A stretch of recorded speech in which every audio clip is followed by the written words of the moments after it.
गजाननं भूतगणादिसेवितं कपित्थजम्बूफलचारुभक्षणम् उमासुतं शोकविनाशकारकं नमामि विघ्नेश्वरपादपङ्कजं नमामि विघ्नेश्वरपादपङ्कजम्।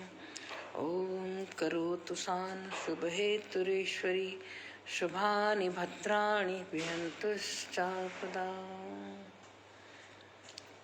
जय छंदापति गणपति महाराज को प्रणाम करती हूँ, माँ शारदे को नमन करती हूँ और जय जय हृदयाङ्गन साहित्यिक सामाजिक सांस्कृतिक तथा आध्यात्मिक संस्था एवं आभासी पटल हृदयाङ्गन पीठिका जिस पर मैं उपस्थित हूँ नमन बंदन बारंबार प्रणाम करती हूँ। संस्था के मुख्य संरक्षक परम आदरणीय आचार्य श्री को प्रणाम करती हूँ। संस्था के संस्थापक तथा राष्ट्रीय महासचिव त्रिवेदी जी को प्रणाम करती हूँ। भाई श्री श्री हरिवाणी जी को प्रणाम करती हूँ। स्मृति शेष हमारे प्रिय गुरुवर अग्रज भाई सोती जी को प्रणाम करती हूँ तथा प्रमुख संयोजिका आदरणीय सुषमा भाभी जी को नमन करती हूँ, वंदन करती हूँ, अपना वाचन आरंभ करती हूँ। संस्था के सभी विद्वज्जनों विदुषी बहनों को बहुत बहुत नमन वंदन। संरक्षक मंडल के पदाधिकारियों को अभिनंदन वंदन करते हुए अपना वाचन आरंभ करती हूँ। आज अभी हमारे संस्थापक महोदय उपस्थित हो गए हैं, टंडन भैया उपस्थित है। मैं बहुत बहुत अभिनंदन वंदन करती हूँ। आप नित्य ही हमें सुनने आते हैं, हमारा मार्गदर्शन करते हैं, हमारा ज्ञान उत्साहवर्धन करते हैं। आपको बहुत बहुत नमन करती हूँ। एक मुक्तक पढ़ के फिर आगे एक कथा सुनाती हूँ।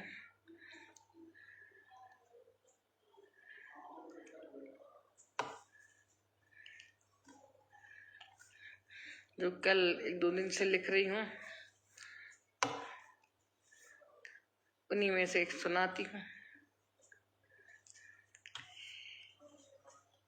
कि तप बल देता ज्ञान शुचि करता मानस शुद्ध नित्य नियम अभ्यास से होते मनुज प्रबुद्ध दैहिक दैविक ताप से रखता कोसों दूर माटे से घटता नहीं प्रगति न हो अवरुद्ध। तप बल में बहुत शक्ति होती है, हमें ईश्वर का सामीप्य भी देता है। तो कहती हूँ भक्ति अनोखी संपदा ईश्वर का वरदान। सभी भक्त भी नहीं कर सकते, जब तक भगवान की कृपा न हो तो उनकी तरफ झुकाव जो नहीं होता।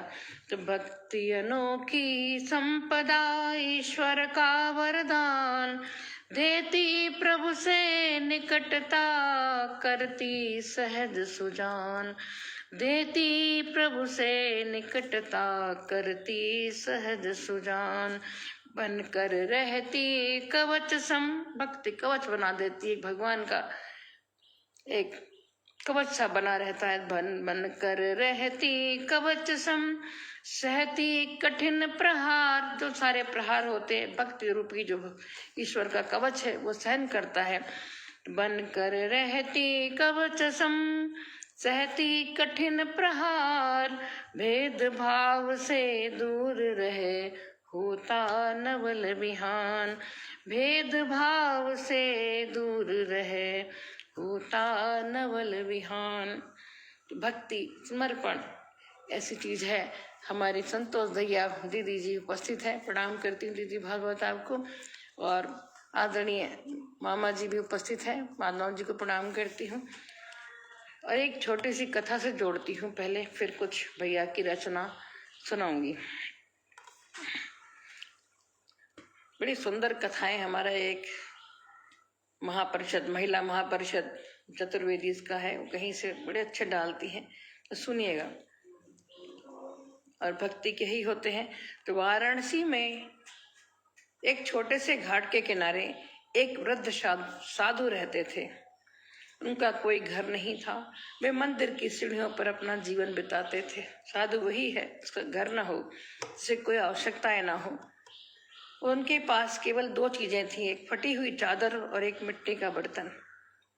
कहे तो इतना ही पर्याप्त है। एक कपड़ा, 2 जोड़ी और एक मुट्ठी अनाज ही काफी है जीवन के लिए। फटी हुई चादर और मिट्टी का बर्तन। शहर के एक धनी सेठ ने देखा कि कड़ाके की ठंड पड़ रही है और वृद्ध साधु ठंड से कांप रहे हैं। सेठ को दया आ गई और उसने साधु को एक बहुत ही कीमती और गर्म ऊनी कंबल दान दे दिया। किसी को भी दया आ सकती है कि शायद कोई ठंड में ठिठुर रहा, कंबल दान में दे दिया। अगले दिन से सेठ जब मंदिर गया तो उसने देखा कि साधु बाबा अभी भी उसी पुरानी फटी चादर में लिपटे हुए ठंड से थरथरा रहे हैं। सेठ को थोड़ा गुस्सा आया। उसने पूछा, बाबा, मैंने आपको इतना महंगा कंबल दिया, आपने उसे किसे बेच दिया? उन्हें संशय हुआ कि क्या बेच दिया, क्यों नहीं ओढ़ा, या आप उसे इस्तेमाल क्यों नहीं कर रहे हैं? साधु बाबा शांति से मुस्कुराए। साधु वही है, नहीं तो गुस्सा कर सकते थे। मुस्कुराए, जो समभाव में रहे वही साधु है। शांति से मुस्कुराए और मंदिर के गर्भगृह की ओर इशारा किया, जहाँ भगवान कृष्ण ठाकुर जी की मूर्ति थी। भाभी जी का अभिनंदन करती हूँ। जहाँ भगवान कृष्ण उनके ठाकुर जी की मूर्ति थी, उन्होंने कहा, बेटा, कल रात जब मैं सोने लगा तो मुझे लगा मेरे ठाकुर जी को भी तो ठंड लग रही होगी। ये स्नेह है, ये प्रेम है। मैं तो हाड़ मास का इंसान हूँ, फिर भी कांप रहा हूँ। वो तो बेचारे पत्थर की मूर्ति बनकर रात भर खुले रहते हैं। मैंने वो कंबल उन्हें ओढ़ा दिया। सेठ मन ही मन हंसा और सोचने लगा कि यह पागलपन है। उसने कहा, बाबा, वो पत्थर की मूर्ति है, उसे ठंड कैसे लगेगी? यही भावना की बात है। साधु ने जवाब दिया, बेटा, विश्वास की बात है। तुम पत्थर देखते हो, मैं अपना सखा मित्र देखता हूँ। भगवान को सखा कहते हैं। तुम पत्थर देखते हो, मैं अपना सखा मित्र। वो ठाकुर जी जो है कृष्ण भगवान मेरे मित्र हैं। कुछ दिनों बाद साधु बाबा का शरीर बहुत कमजोर हो गया और उन्होंने देह त्याग दी। जब पुजारी सुबह मंदिर का द्वार खोलने आया तो वहां सन्नाटा था। साधु की देह सीढ़ियों पर शांत पड़ी थी। लेकिन जैसे ही पुजारी ने मंदिर के पट खोले, वह हैरान रह गए। भगवान की कृष्ण की मूर्ति पर वह कीमती ऊनी कंबल लिपटा हुआ था, जिसे सेठ ने साधु को दिया था। पुजारी ने सोचा कि शायद साधु रात में अंदर रख गए होंगे, लेकिन जब पुजारी ने कंबल हटाया तो उनके होश उड़ गए। भगवान की मूर्ति का पत्थर हाड़ मास की तरह गर्म था। ऐसा लग रहा था कि जैसे मूर्ति के भीतर से पसीना निकल रहा हो। जब कंबल पूरी तरह हटाया गया तो मूर्ति के सीने के पास साधु बाबा का वही पुरानी मिट्टी की प्याली रखी हुई थी, जिसमें थोड़ा सा दूध बचा था। ठीक वैसा ही जैसे कोई बीमार दोस्त अपने दोस्त के लिए छोड़ गया हो। पूरा मंदिर एक दिव्य खुशबू से भर गया। सेठ जी को जब पता लगा तो वह रो पड़ा। वो समझ गया कि जिसे वह पागलपन समझ रहा था, वो दरअसल ईश्वर के साथ एक जीता जागता रिश्ता था।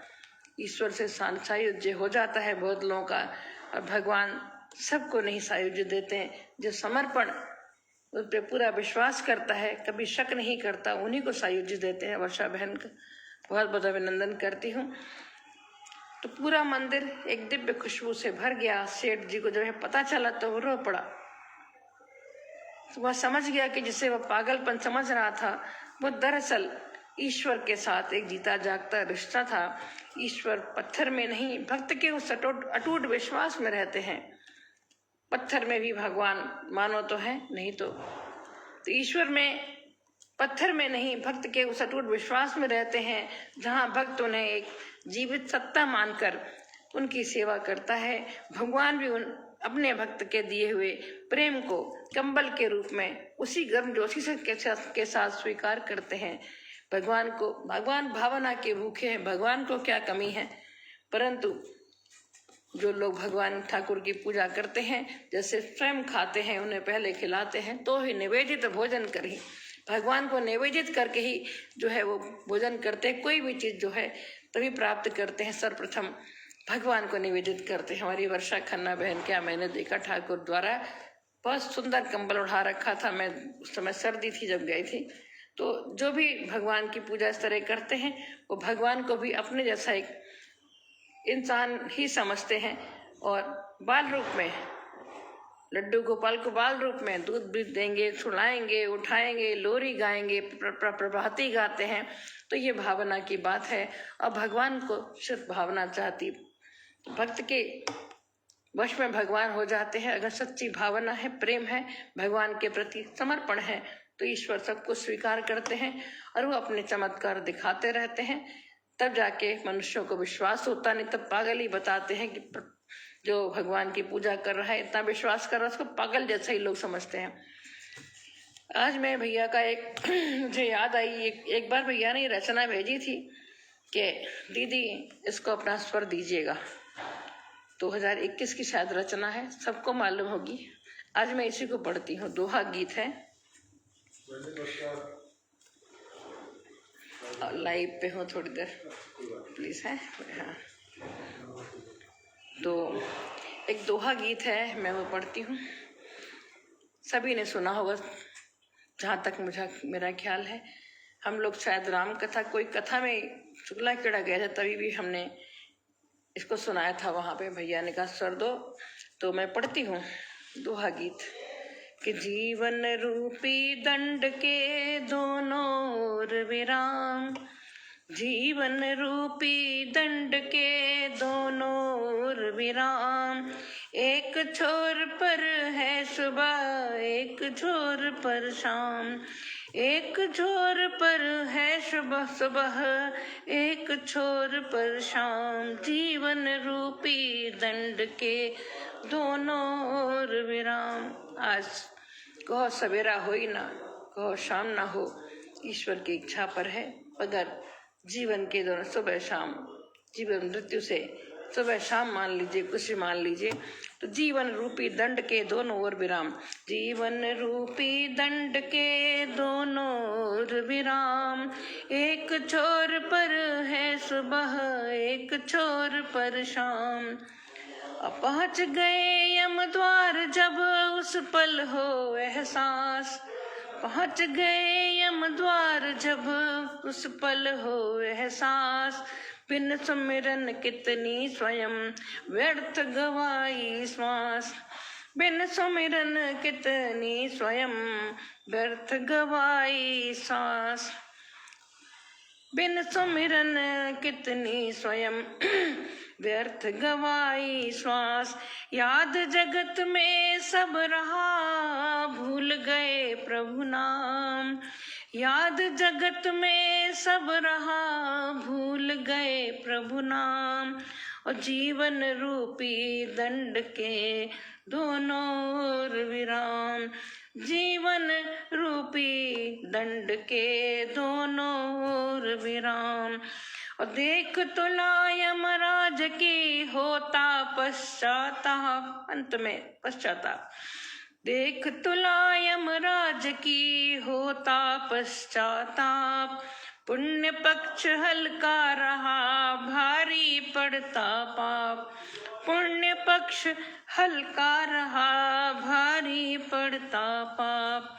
अरब खरब दौलत यहाँ कितनी भी दौलत हो, जब वहां से परवाना कट जाता है, जब वहां से टिकट कट जाता है, कुछ भी काम नहीं आती। तो कहते हैं अरब खरब दौलत यहाँ कब आई किस काम, अरब खरब दौलत यहाँ कब आई किस काम, और जीवन रूपी दंड के दोनों ओर विराम, जीवन रूपी दंड के दोनों ओर विराम।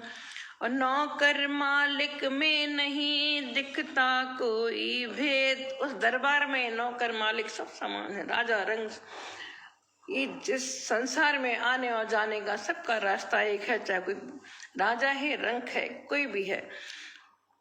तो नौकर मालिक में नहीं दिखता कोई भेद, सबकी पंगत एक है, सबकी थाली छेद। कितना सुंदर लिखते हैं भैया कि नौकर मालिक में नहीं दिखता कोई भेद, और सबकी पंगत एक है, सबकी थाली छेद।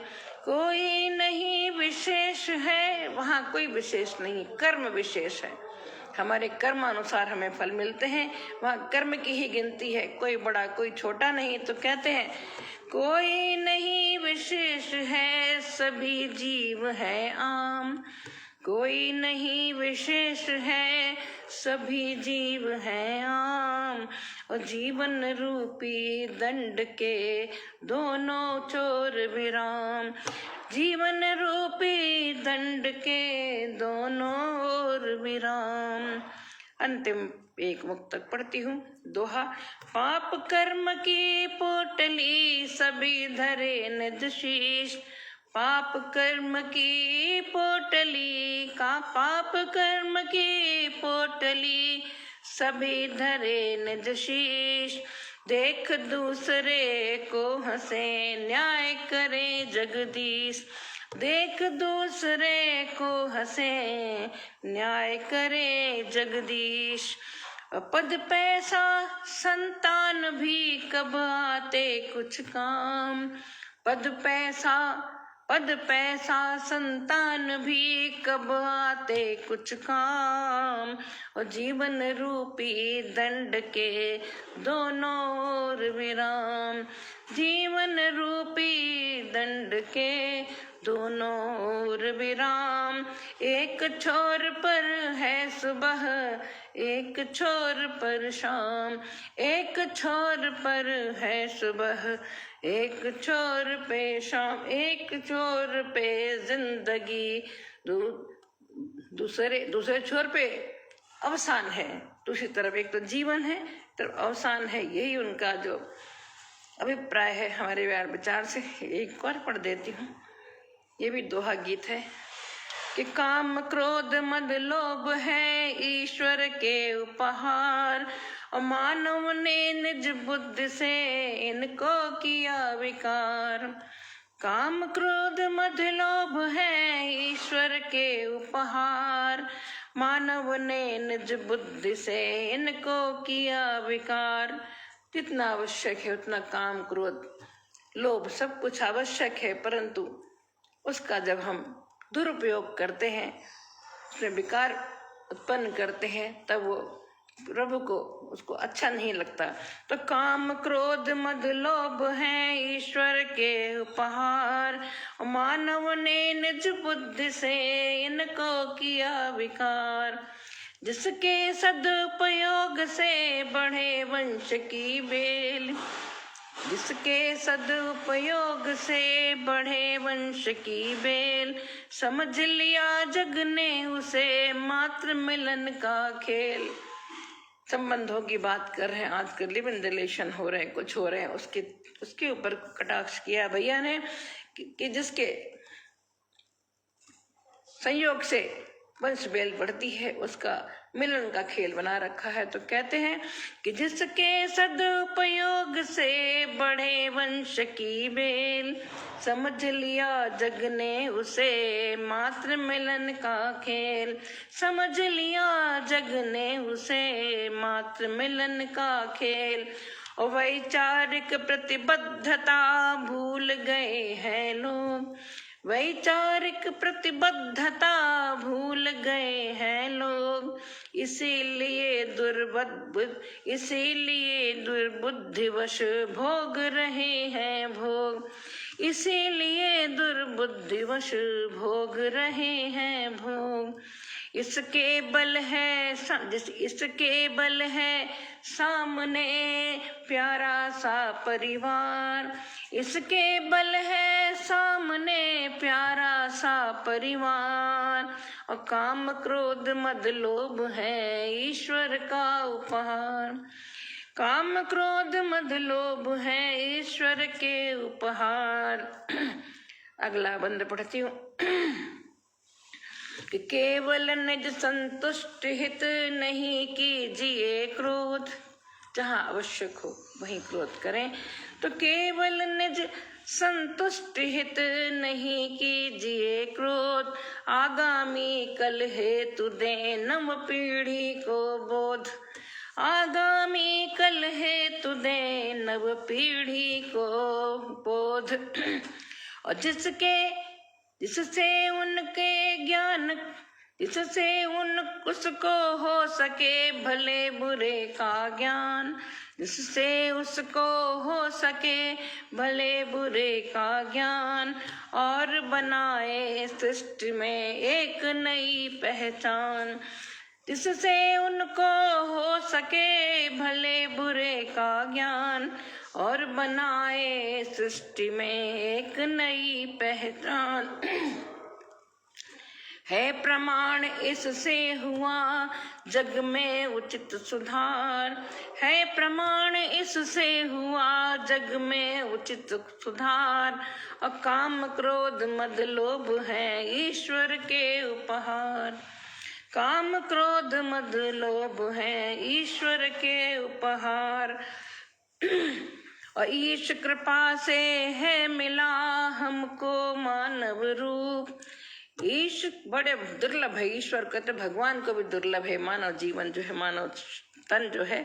तो ईश कृपा से है मिला हमको मानव रूप, गर्व करें अनुभूति कर पा आशीष अनूप, गर्व करें अनुभूति कर पा आशीष अनूप। किंतु कभी मत भूलना रखना प्रभु को याद, किंतु कभी मत भूलना रखना प्रभु को याद।